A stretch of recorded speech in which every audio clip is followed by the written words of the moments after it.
3 meses. Foi esse o tempo em que uma mulher permaneceu oficialmente desaparecida, enquanto o homem que dividia a vida com ela se colocava diante das câmeras como um marido aflito, um pai desesperado, alguém que dizia não saber como seguir adiante sozinho com 2 filhas pequenas. As imagens circularam, a comoção se espalhou, e por alguns instantes parecia apenas mais um caso triste de desaparecimento. Mas havia algo fora do lugar. Quando o horror veste a máscara do afeto, o olhar atento percebe os detalhes que não combinam com a dor verdadeira. A história começa quando Alberto Santana Eugênio procura a polícia para registrar o sumiço da esposa, Carine Braz de Souza. Ele relata que a mulher havia desaparecido sem deixar pistas, sem avisar ninguém, abandonando a rotina, a casa e supostamente as próprias filhas, uma criança de 6 anos e outra de 11. Durante entrevistas concedidas à imprensa local, Alberto demonstrava emoção intensa, falava sobre medo, solidão e incerteza. Ainda assim, algo naquele comportamento chamava a atenção.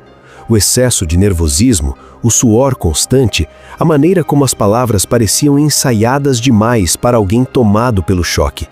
A polícia também percebeu.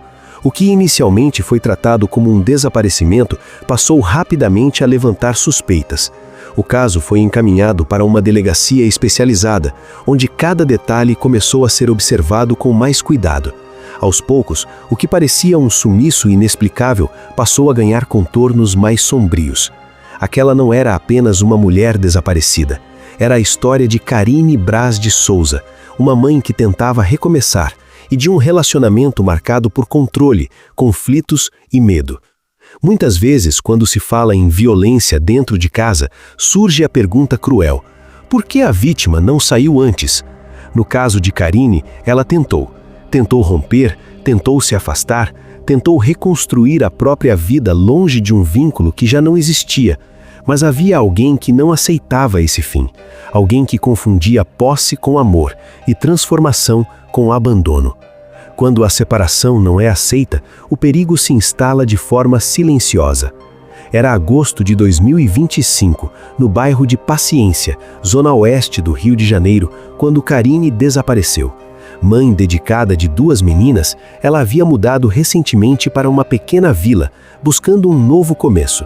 Dias se passaram sem qualquer contato, até que no início de setembro, Alberto formalizou o registro do desaparecimento, alegando que não tinha notícias da esposa desde o final do mês anterior. Enquanto afirmava procurar desesperadamente pela mulher, Alberto passou a frequentar emissoras de televisão. Ele reforçava a narrativa de um marido preocupado e de um pai aflito, tentando sensibilizar quem assistia.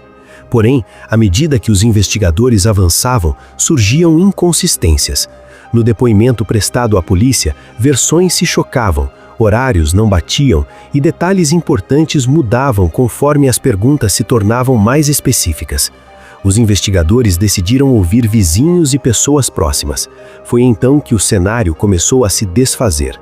Testemunhas relataram que Carine não morava mais com Alberto havia algum tempo. Na vila onde passou a viver com as filhas, ela se apresentava como separada.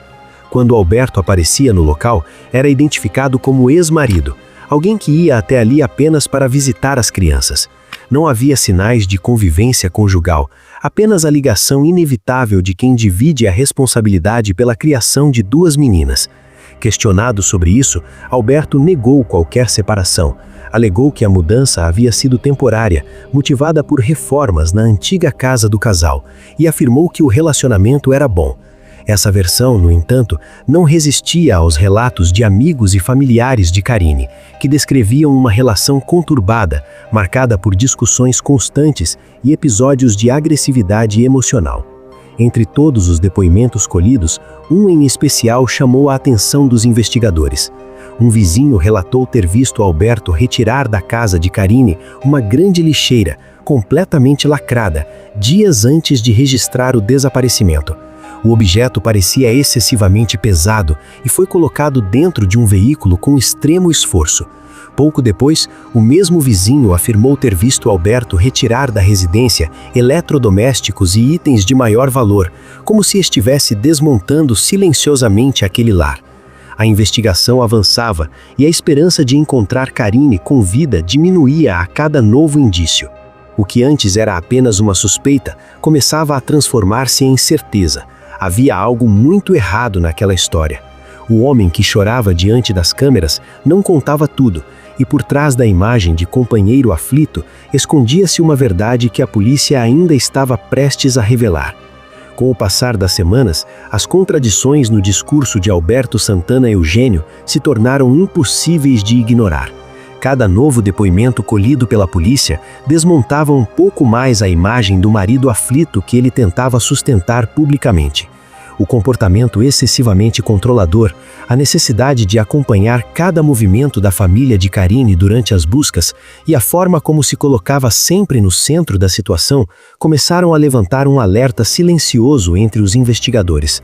Enquanto amigos e parentes percorriam hospitais, delegacias e bairros vizinhos em busca de qualquer pista, Alberto fazia questão de estar presente em todos esses momentos. Para muitos, aquilo parecia dedicação. Para a polícia, soava como vigilância, como se ele precisasse garantir que nada fosse descoberto antes do tempo. A presença constante já não era vista como apoio, mas como uma tentativa de manter o controle da narrativa. O histórico do relacionamento veio à tona. Pessoas próximas confirmaram que o casamento era marcado por conflitos frequentes, ciúmes excessivos e episódios de agressividade emocional. Karine vivia sob pressão constante, tentando proteger as filhas enquanto buscava uma forma de romper definitivamente aquele vínculo. A mudança para a pequena vila havia sido um passo nessa direção, um recomeço discreto, longe do ambiente que a machucava. Mas esse afastamento não foi aceito. A investigação apontava para um perseguimento silencioso, feito longe dos olhares externos, dentro de um cotidiano que parecia comum para quem observava de fora. O perigo não estava nas ruas, mas dentro da relação que já não existia para um dos lados. Após quase 3 meses de apuração, a polícia reuniu elementos suficientes para confrontar Alberto. As versões desencontradas, o relato do vizinho sobre a lixeira lacrada, a retirada dos pertences da casa de Karine e o comportamento incompatível com alguém que realmente esperava notícias da esposa, formavam um quebra-cabeça perturbador. Pressionado pelas provas, Alberto acabou cedendo. Ele confessou. Admitiu ter tirado a vida de Karine, desmembrado o corpo e ocultado os restos sobre o piso de uma loja localizada em Santa Cruz, também na zona oeste do Rio de Janeiro. O imóvel, segundo ele próprio revelou, havia sido alugado exclusivamente para esse fim. Um local comum, sem levantar suspeitas, escolhido friamente para esconder um crime brutal. Com o apoio do Corpo de Bombeiros, a polícia realizou escavações no estabelecimento indicado. Sobre o chão concretado, foram encontrados vestígios que confirmaram a confissão. Ali estavam os restos mortais de Karine Braz de Souza, ocultados de forma planejada, como se sua existência pudesse ser apagada junto com as marcas do crime. Mais assustador do que a violência física é o aspecto psicológico desse caso. Karine tentou sair, tentou se libertar, tentou viver, mas foi silenciada por alguém que não aceitava perder o controle. O que começou como um relacionamento terminou como um ato extremo de posse, disfarçado durante semanas sob lágrimas públicas e discursos ensaiados. Hoje, as 2 filhas de Karine crescem sem a presença da mãe. A comunidade tenta compreender como um horror dessa magnitude pôde acontecer sem ser percebido a tempo. Alberto Santana Eugênio permanece preso, aguardando julgamento, acusado de feminicídio e ocultação de corpo. A investigação segue, mas nada pode devolver o que foi tirado. Fica a reflexão incômoda. Quantas histórias semelhantes precisam terminar dessa forma para que os sinais sejam levados a sério? Karine não estava apenas desaparecida, ela foi apagada em silêncio, escondida sob concreto, vítima de uma violência que se constrói aos poucos, longe das câmeras, até que seja tarde demais. Que essa história não seja lembrada apenas como mais um caso, mas como um alerta, porque muitas vezes o perigo não se apresenta como ameaça visível, ele se disfarça de cuidado, de ciúme, de amor, e quando a verdade vem à tona, o preço já foi alto demais. Se você chegou até aqui, inscreva-se no canal, ative o sininho e compartilhe este vídeo para que mais pessoas entendam a gravidade da violência doméstica e reconheçam os sinais antes que seja tarde. Deixe nos comentários qual detalhe desse caso mais te impactou. Sua interação ajuda esse conteúdo a alcançar quem precisa ouvir essa mensagem.